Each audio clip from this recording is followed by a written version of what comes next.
Your phone is ringing right now. Someone you actually like is calling you. And instead of answering, your thumb hovers over the red button. Your heart speeds up. Your mind goes blank.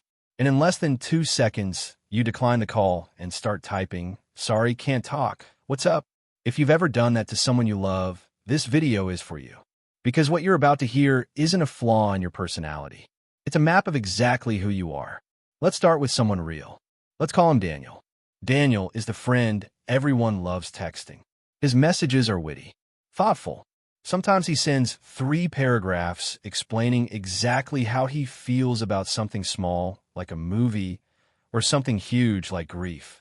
People say talking to Daniel over text feels like reading a letter from someone who truly gets them.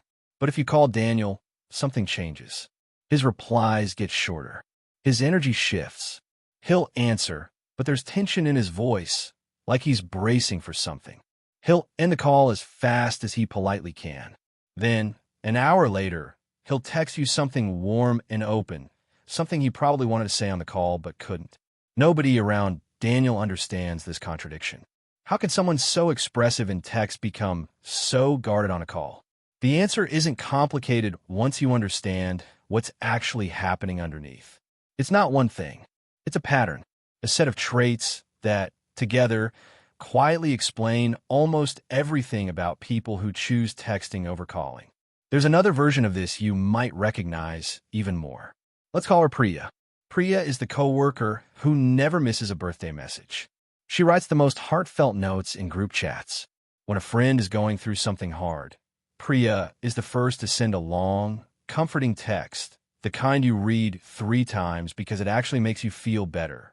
But when her phone rings, she stares at it like it's a test she didn't study for. Even with people she trusts, even with her own mother, she'll let it ring out, feel a wave of guilt, and immediately text, "Sorry, in a meeting, can I call you back?" Sometimes she never does. Not because she doesn't care, but because somewhere inside her, calling feels like walking into a room with no map, while texting feels like writing a letter she can read back before anyone else ever sees it.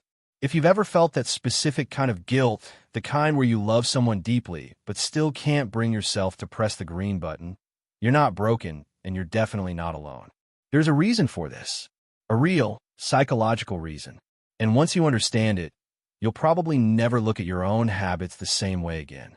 Let's walk through them one at a time. And I want you to notice, gently, which ones feel a little too familiar. The first trait is this. They are deep processors, not fast reactors. Some people think out loud.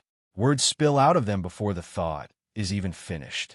But other people like Daniel, need time. They need to sit with a feeling before they can name it.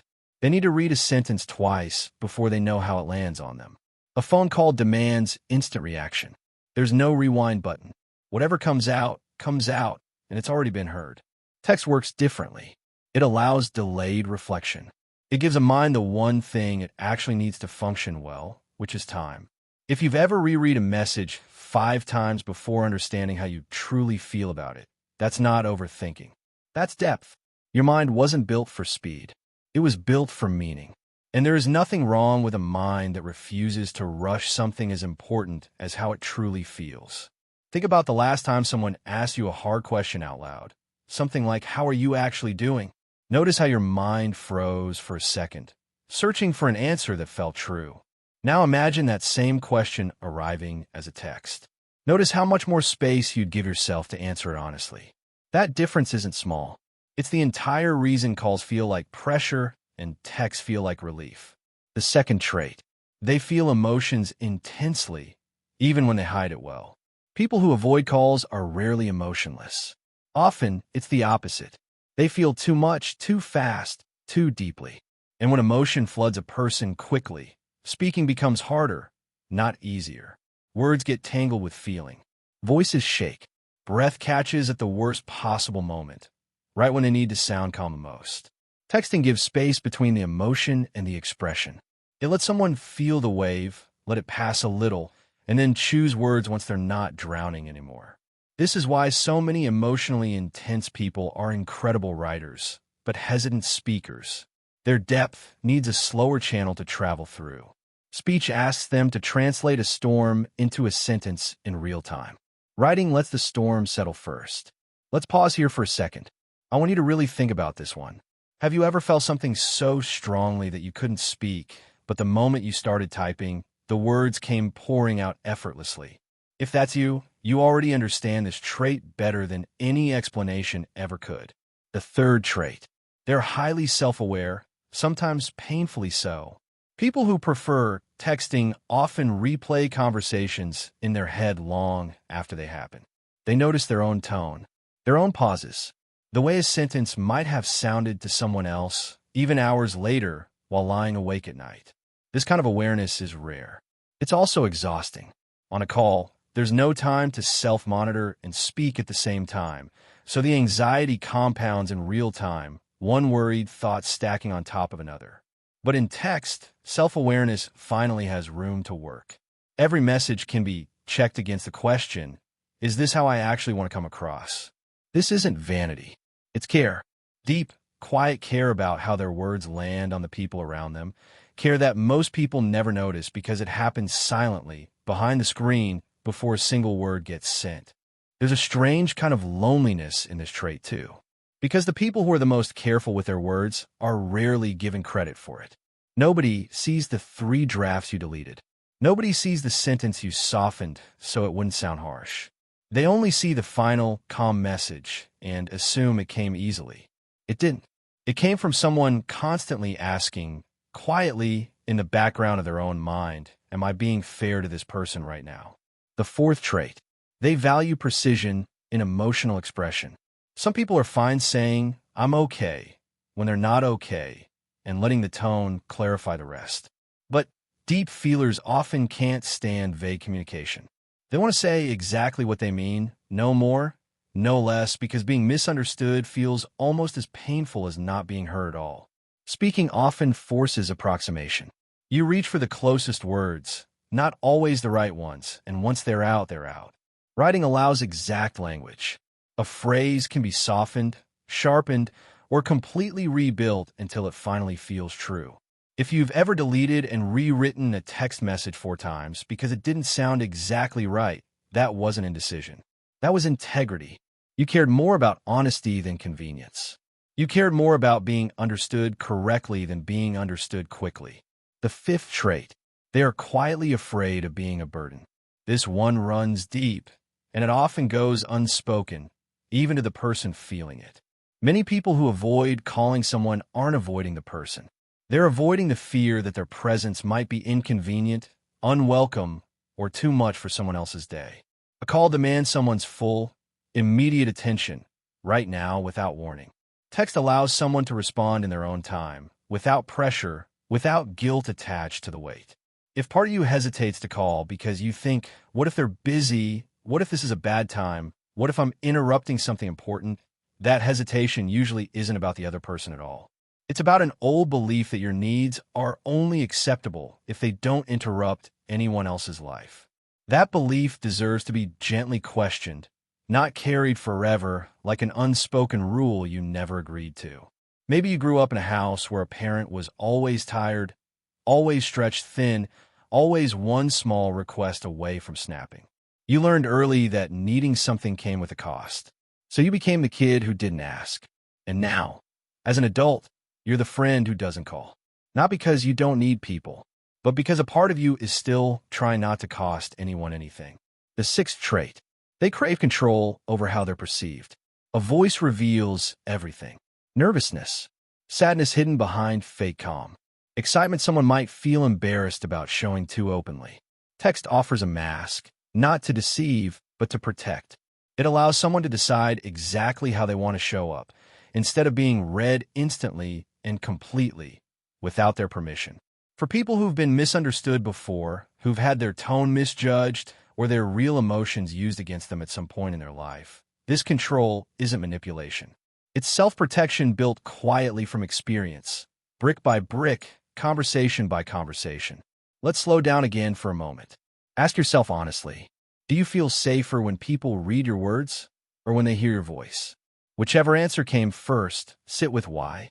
There's no wrong answer here, just an honest one waiting underneath the surface. Maybe once, someone heard a crack in your voice and used it against you. Maybe someone once said, "Why are you being so sensitive?" right after you let them hear how you really felt. A moment like that doesn't just pass. It teaches a lesson the body never forgets. Keep your voice steady or keep it hidden. And texting became the safest place to keep it hidden. The seventh trait. They fear silence more than most people realize. In a phone call, silence is loud. It feels like something has gone wrong, even when absolutely nothing has. For someone whose mind runs on anxious energy, that silence can feel unbearable, like a signal of failure, awkwardness, or disconnection happening in real time, right in front of them. Text removes that pressure completely. A pause between messages is invisible. Nobody feels it stretch. Nobody has to fill it just to escape the discomfort of dead air. This trait isn't about disliking connection. It's about disliking unpredictability inside connection, the fear that at any second, the conversation could slip somewhere uncomfortable with no warning at all. The eighth trait. They process rejection and disappointment through imagination rather than instant reality. Hearing disappointment in someone's voice is immediate and undeniable. There's no room to interpret it differently, no gentler version to hold on to. But in text, before a reply comes, there's a small window of uncertainty. And strangely, many people who overthink find that uncertainty more comfortable than instant truth. It's not because they prefer illusion over reality. It's because uncertainty leaves a small door open for hope, even if only for a moment, even if that hope eventually gets replaced by the same truth anyway. This is why waiting for a text reply can feel almost peaceful compared to waiting through a live pause on the phone. In text, the waiting is private. Nobody watches you brace yourself. Nobody hears the silent stretch between what you said and how they responded. You get to prepare on your own terms for whatever comes next. The ninth trait. They are fiercely protective of their emotional energy. Calls require presence, tone, timing, and energy, all delivered instantly and simultaneously, with no room to recharge mid-conversation. For people whose minds are already busy processing 100 things internally, that requirement can feel overwhelming before the call even begins. Texting allows communication without draining the limited emotional energy they have left for the day. This isn't coldness. It's resource management from someone who has learned, sometimes the hard way, that their energy is not infinite, and that protecting it isn't selfish, it's necessary. Think about the days when you felt completely fine texting someone for hours, but the idea of one 15-minute phone call felt impossible. That's not a contradiction. Texting can be done in small sips between tasks at your own pace. A call asks for the whole cup at once, poured out immediately, whether you have it to give or not. The 10th trait. They value authenticity over performance. Some people can chat effortlessly on a call, filling space with small talk, laughter, quick reactions that don't require much thought. But for people who prefer texting, small talk can feel like performing a version of themselves that isn't fully real. They'd rather say nothing than say something hollow just to fill silence.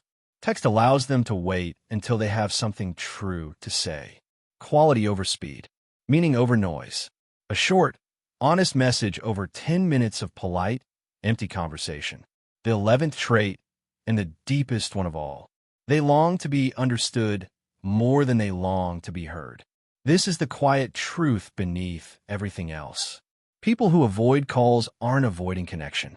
They're protecting the version of connection they actually want. Not surface-level talk, not forced reactions, real understanding. The kind where every word lands exactly the way it was meant to, with nothing lost in translation. They would rather send one honest paragraph than have 10 rush phone calls filled with words they didn't fully mean. Here is the twist, the moment where everything quietly clicks into place. You always thought this was about convenience, about avoiding effort, about being distant or hard to reach. But really, every one of these 11 traits points to the same truth. This isn't avoidance. It's depth, trying to protect itself in a fast, loud, instant world that rarely slows down long enough to understand people like this. Think about it. A person who reads every message twice before replying, who feels emotions so strongly they need time to translate them into words, who worries about being a burden, even to people who love them endlessly, who craves honesty so much they'd rather stay quiet than speak carelessly. That person isn't broken. That person is rare. Remember Daniel from the beginning of this video, the one whose voice tightens the moment a call connects. And Priya, who writes the most comforting messages anyone has ever received, but freezes at the sound of a ringtone. Neither of them is avoiding people. They're protecting something tender inside themselves, something that has been misread as distance for years, when really it was always depth wearing a disguise. And here is the gentle truth to hold on to if any part of this felt like looking into a mirror. You don't need to force yourself onto every call to prove you're not distant. You don't need to apologize for needing time to process before you speak. But maybe in the safest relationships you have, you can allow a little more voice into your world. Not because texting is wrong, but because somewhere inside you, there might be people who would love to hear you, not just read you. You were never hard to reach. You were simply waiting for a kind of connection that finally feels safe enough to meet you exactly where you are. If even one of these 11 traits described a part of you, I want you to know something clearly. You are not too much, and you're not too little. You're simply someone who feels deeply in a world that often moves too fast to notice. Healing this doesn't mean forcing yourself to answer every call starting tomorrow. It doesn't mean shaming yourself the next time you silence a ringtone out of habit. It means noticing gently when avoidance is protecting you and when it might be quietly keeping you from something you actually want. Real closeness, a voice that knows yours, a silence on the line that finally feels comfortable instead of terrifying. You get to decide, slowly and on your own timeline, who earns that part of you. Not everyone needs to hear your unfiltered voice, but someone, somewhere, probably deserves the chance. And when you're ready, that chance will still be there waiting for you. If this video helped you understand yourself a little more, tell me in the comments which trait hit closest to home. If it made you feel seen, like this video, so more people who need it can find it. Subscribe if you want more videos. And share it with someone who always texts back instantly, but almost never picks up the phone. They might finally feel understood too.